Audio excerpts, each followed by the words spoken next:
Hi, I'm David Council from Inferno Marketing and Design, and welcome to another Insider Marketing Secret. Today, we're going to look at the Insider Marketing Secret on getting the content right on your website so that your customers will come back more often and spend more on average. We've all been to a website where the content wasn't quite right, where the questions that we had weren't answered by the website, and therefore, we went to another website. Well, don't let that happen to you. Let's look at the insider marketing secrets on how you can get your content right so that you can get higher average sales and more repeat business from your customers. The first step to take is make sure that your website has a headline. Now, this goes all the way back to the way that newspaper articles and newspaper ads were written. And the theory is exactly the same.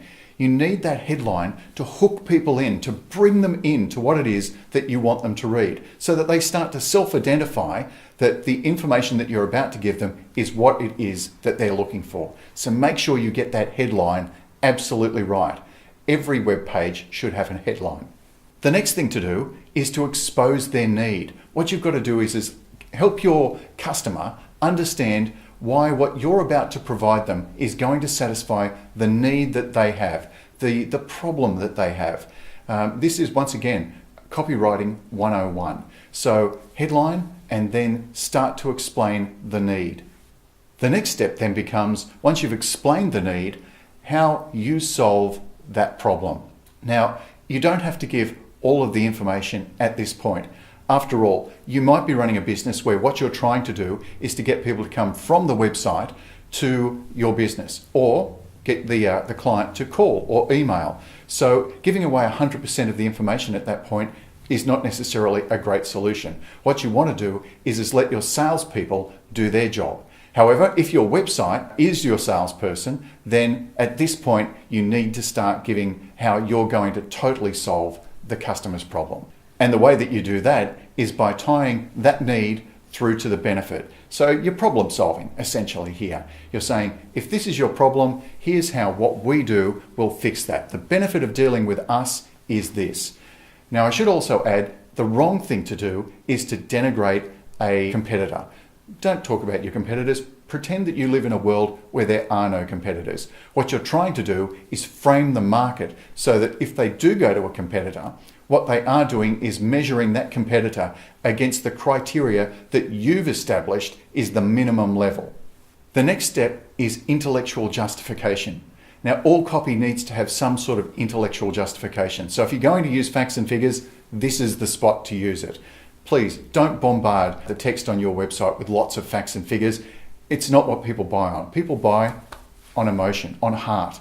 They justify, though, using intellectual justification, and that's where the facts and figures come in. So you need to give them that justification why what they're about to do is the right thing and why using you is the right thing to do.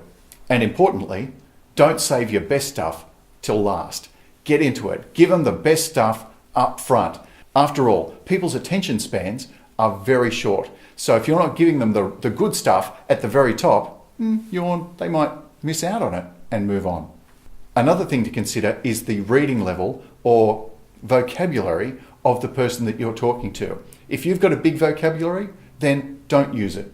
Make sure that the vocabulary you're using matches the people that you're talking to. Don't talk up to them, don't talk down to them, talk to them.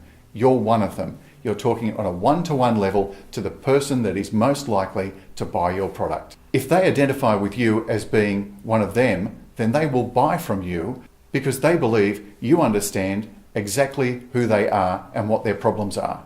And that is the case. However, if you're talking up to them or talking down to them, you'll lose them because they won't see that you're the one. Make sure you keep focused on your customers' needs. Don't take sidetracks. Don't be a squirrel or a rabbit and go, oh, what's that over there? You've just got to stay focused on the point and make sure that you're delivering for your customers. And remember, benefits and features are your best friend. If you don't know the difference between a benefit and a feature is the sort of things that you would list. When you go and buy a car and they say it's got disc brakes and it's got double overhead cam and it's got reversing camera. And the benefit is, and you identify a benefit by saying what this means to you is. So if they say it's got a reversing camera, What a reversing camera means to you is that when you're reversing the car, you will be able to see right behind you what is there, and you won't reverse into that post. That's a benefit as opposed to a feature. And remember, with all of your advertising and marketing, not just with the website stuff, you've got to know who your customer is. If you don't know who your customer is, how can you communicate with them one-to-one? This is vitally important. So if you've never done it, sit down and write down who you believe your customer is. How old are they? What sex are they? Where do they live? And a lot of people find this really difficult. They think it's a bit airy-fairy. And let me tell you, this is not woo-woo. This is the real stuff. If you know who your customer is, you can communicate better with your customer, and therefore better communication will lead to more sales, more average sales, higher average sales, all the sort of stuff that you need. And finally, make sure that you reinforce what you're offering to your customers is important. If you don't reassure them that what you're delivering is important, then you could lose them along the way. After all, as I've said, people's attention span is getting shorter and shorter, and people need to know that what you're talking to them about is vitally important. Anyway, that's a long one for this week. That's the insider marketing secret on getting the content right on your website. It is crucial, so make sure that you get it right. If you need some help with it, or if you'd just like to have a chat about advertising and marketing, please give me a call here at Inferno Marketing and Design, or send me an email and I'll give you a call. Until next time with another Insider Marketing Secret, I'm David Council from Inferno Marketing and Design, and I look forward to talking to you about your business in the very near future.